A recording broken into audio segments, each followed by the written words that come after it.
Müşteri de Almanya'da. Yengem, Rasim, Fatih. Rica ederim. Kayınpeder şey yapayım.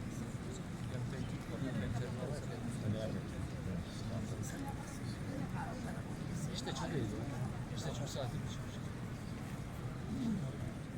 Ama bir şey değil, bu adam yaptığı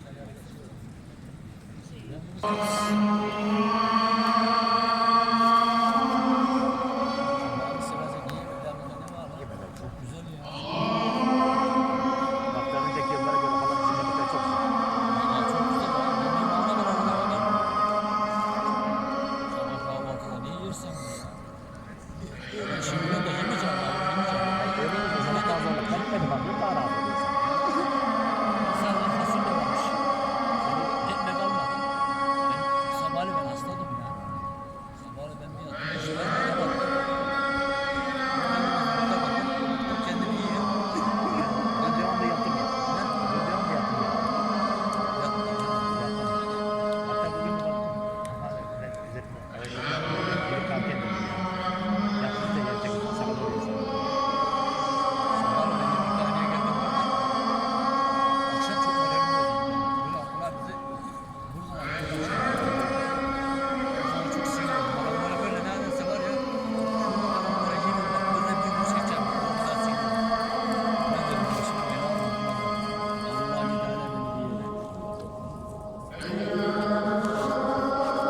Abi benim dengesiz canlılığım doktorlardan falan benim bazı böyle anormal şeyler oluyor. Doktorlar bana kaç kere dedi bak. Senin bu dedi başına bela yok. Ama ben de biliyorum. Sigaradan oluyor. Bir de sigara içiyorum. Bir baktım. Bazı böyle geliyor ya. Onu iyice ayara geçtim.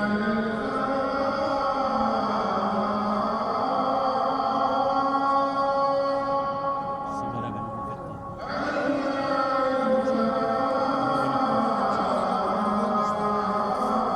Hiç istemiyorum. Namazı akşam mı kaldın? Gittim. Arabayı evet,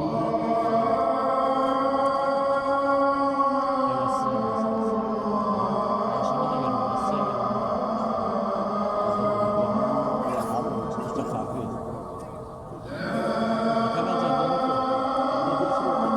Ben daha bir ay oluyor. İsmini kez geçelim.